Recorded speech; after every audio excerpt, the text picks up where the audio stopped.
Hello audience, this is me Akash from coffee craft barista training. চলছে barista training.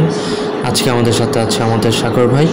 আজকে সাগর ভাই আমাদের একটা হচ্ছে ব্লু এশন মজিতো তৈরি করে দেখাবে। ব্লু এশন মজিতো তৈরি করার জন্য আমরা প্রথমে লেমনটাকে স্লাইস করে নিয়েছি বা কিউব করে নিতে পারবো, অথবা লেমনের জুস নিতে হবে। সেটা 15 ml পর্যন্ত ঠিক আছে, কারণ আমাদের কাপ সাইজটা হবে ম্যাক্সিমাম 300 থেকে 350 ml এর মতন। লেমন স্কিপ করার পর আমরা একে একে ম্যাশ করে নিব। ম্যাশার দিয়ে আমরা মিন্ট লিফট অথবা পুদিনা পাতা যেটাকে বলি সেটা দিব হচ্ছে 5 থেকে 6 পিস।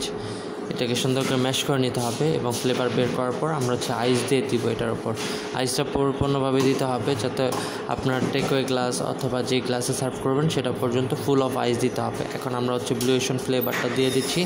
আমাদের 300 থেকে 350 ml এর জন্য হচ্ছে 15 ml ইজ এনাফ।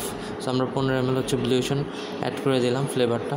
এখন আমরা লাস্টে যেটা করতে চাচ্ছি সেটা হচ্ছে কেউ চাইলে সোডা ওয়াটার ইউজ করতে পারেন, আবার ক্ষেত্র বিশেষে স্প্রাইট অথবা 7up অ্যাড করতে পারেন।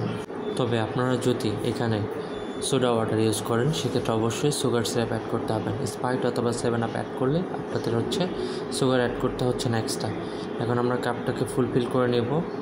দেন হচ্ছে লেমন স্লাইস দিয়ে ওপরে ডেকোরেশন করে দিলে একটা ব্লু এশন মজিতো তৈরি হয়ে যাবে। এভাবে একটা ব্লু এশন মজিতো তৈরি করতে হয়। এটা যে যত সুন্দরভাবে ডেকোরেশন করে দিতে পারবে জিনিসটা দেখতে তত বেশি সুন্দর লাগবে। সো আশা করছি আপনারা এখন থেকে ব্লু এশন মজিতো বাসায় বসে বসে অথবা গেস্টকে সার্ভ করতে পারবেন। এরকম আরও অনেক ফ্লেভার অ্যাড করা যায়। আপনি যে ফ্লেভারটা অ্যাড করবেন সেটা নাম হবে সেই ফ্লেভার অনুযায়ী। যেমন এখানে আমি যদি ম্যাঙ্গো সিরাপ অ্যাড করতাম তাহলে ম্যাঙ্গো মজিতো হতো।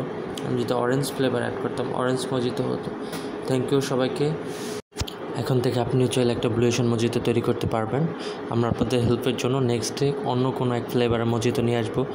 সে পর্যন্ত সবাই ভালো থাকবেন। আসসালামু আলাইকুম।